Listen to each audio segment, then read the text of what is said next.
What's up guys, I'm back with another video. Today I'm going to be talking about Sonic Colors and give my opinions as well as some facts and details.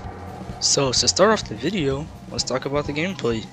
On November 11th of 2010, Sonic Colors was released for the Wii. Oh, and for clarification, I won't be talking about the DS version, but back to the gameplay. So in Sonic Colors you can play as Sonic. Yeah, just Sonic. But you can use these aliens called Wisp, which was first introduced in Sonic Colors, and in my opinion the Wisp are fun to use. It's a nice feature for the gameplay, and that's why I think it's unique in this game. Another cool thing in Sonic Colors is the boost, and it returns from Sonic Unleashed in the previous boost game. And to be honest, I'm glad the boost is in Sonic Colors because the boost games are my favorite and it represents what Sonic can do, which is being fast. However, this game is 20% 3D and 80% 2D, which can be a problem for some people. And while this wasn't a problem for me, I still prefer 3D sections over 2D. One reason I prefer 3D sections over 2D is because of nostalgia. Also, I didn't play the Genesis or DIMS games a lot when I was younger. And have you ever wondered why the stages in Sonic Colors are so short? Well, that's because the stages were splits. So for example, Act 1 of the stage is really the other half of Act 2.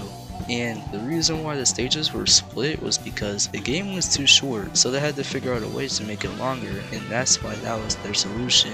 And let's be honest here, the credits are longer than the stages. Also, something else that is recognizable in the stages of Sonic Colors is the detail and background. It's truly beautiful to look at, and my favorite stages to look at in this game are Starlight Carnival and Aquarium Park.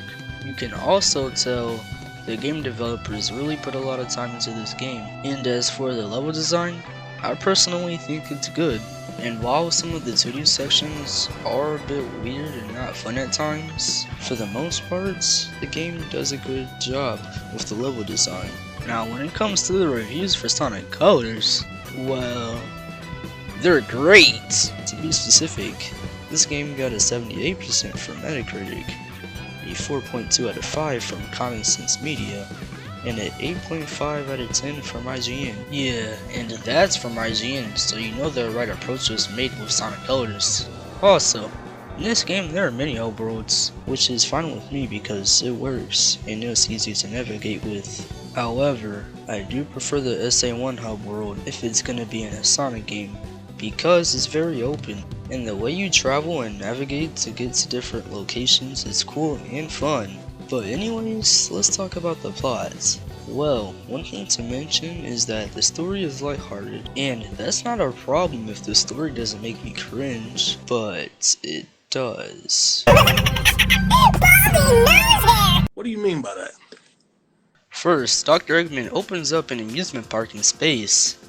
Like, who wouldn't open up an amusement park in space? However, this amusement park of Eggman's has several planet-sized attachments, also known as the stages in the game.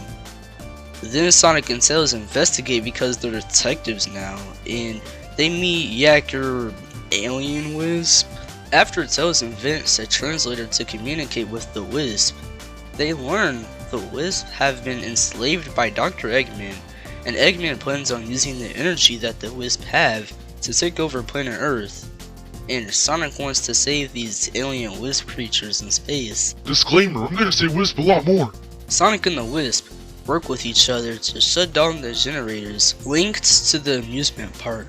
After this, Sonic frees the Wisp, but Eggman tries to fire a cannon at the world, but Eggman made a mistake with what he had built, so that caused a malfunction.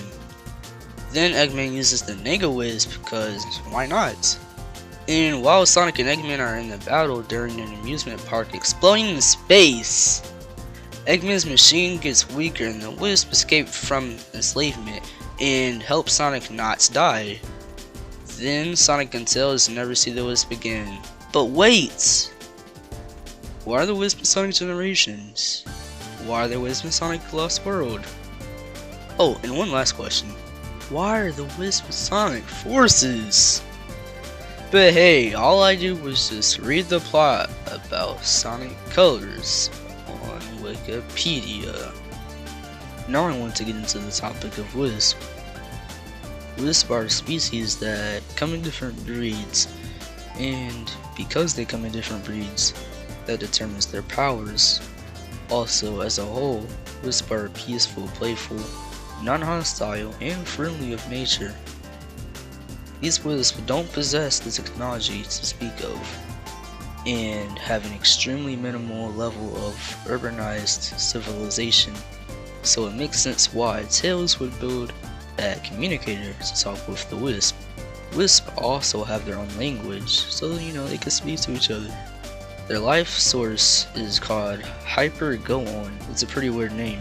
Hyper-Go-On is an extremely powerful energy source inside their bodies. Before Sonic Colors, Dr. Eggman captured the Wisp, and the Wisp gave him the name Body Make Noise here. So if you're wondering where that name came from, there's an answer. And I'm guessing they named him that because, I don't know, they're mad or something? I don't know. Okay, let's talk about the music. This amazing soundtrack was composed by Tomoyo Otani. I still don't think I pronounced this guy's name right. Anyways, I think Sonic Colors has a great soundtrack, and it really fits the levels. And this soundtrack has some nice melodies in the songs too. In my opinion, Sonic Colors was the game that kept the franchise alive, and like the game or not, there's no denying that if Sonic Colors was another Sonic 06, this franchise probably wouldn't even be alive. Just think about it. Sega really released bad reviewed games for 5 years. We got Shadow the Hedgehog, Sonic 06, Sonic and the Secret Rings, Sonic Unleashed, and Sonic and the Black Knight. And let me just clarify, I don't think Sonic Unleashed is a bad game, but that's how critics looked at the game when it was first released.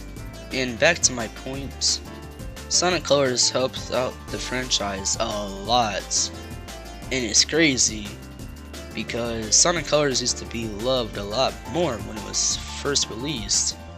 But now, Sonic Colors is just getting undeserved hate. Because of what? The 2D sections? Or was it the Wisp? Or I don't know, maybe it was the story for you, I don't know. But overall, I think Sonic Colors is a great game, and I would definitely recommend it to someone. And yes, I can admit, Sonic Colors has its flaws, like the story being cringe, or maybe some of the bad 2D sections, or maybe it's because the game's too short, or maybe it's because of the Wisp. Yeah, that's a lot.